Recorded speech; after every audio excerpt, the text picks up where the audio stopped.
দাবি আদায়ে আজও অবস্থান কর্মসূচি পালন করছেন ইবতেদায়ী স্বতন্ত্র মাদ্রাসা শিক্ষকরা।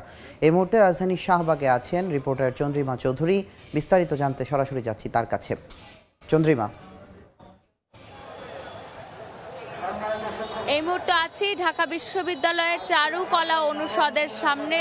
এইখানে কিন্তু সকাল থেকেই অবস্থান নিয়েছেন মাদ্রাসার শিক্ষকেরা এবং তারা তাদের অবস্থান কর্মসূচি কিন্তু সকাল থেকেই শুরু করে দিয়েছে। তারা গতকালও এখানে ছিলেন, যেটা আমাদের জানাচ্ছিলেন। একই সাথে তাদের দাবি যে ইবতেদায়ী যারা শিক্ষক আছেন তাদেরকে জাতীয়করণ করতে হবে। যেইভাবে প্রাইমারি শিক্ষকদের সুযোগ সুবিধা বা বেতন কাঠামো করা হয়েছে, তাদের দাবিটা আমাদের জানাচ্ছিলেন যে তাদেরকে এই ধরনের কোনো বেতন ভাতা দেয়া হয় না বা তাদেরকে সরকারিকরণ করা হয়নি।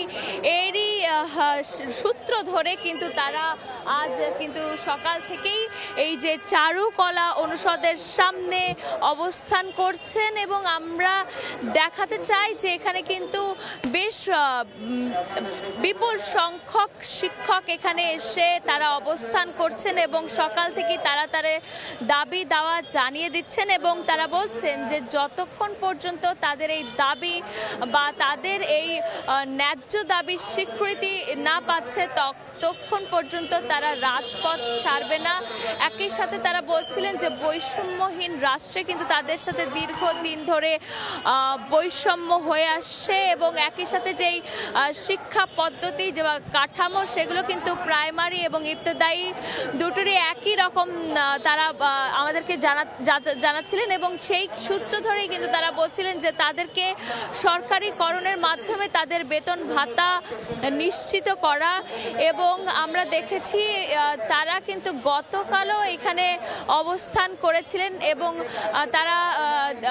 তারা কিন্তু বেশ সকাল থেকে আজও কিন্তু এখানে অবস্থান করছেন এবং চারুকলা অনুষদের সামনে ঠিক তারা ব্যারিকেড দিয়ে তাদের অবস্থান কর্মসূচি জানান দিচ্ছে এবং তারা বলছিলেন যে যতক্ষণ পর্যন্ত তাদের এই ন্যায্য দাবি মেনে নেওয়া না হবে তারা কিন্তু এই সড়ক থেকে যাবেন না। এই ছিল আমার কাছে চারুকলা অনুষদ থেকে সর্বশেষ। শাহবাগ থেকে ইবতেদায়ী শিক্ষকদের আন্দোলনের সর্বশেষ তথ্য জানাচ্ছিলেন সহকর্মী চন্দ্রিমা।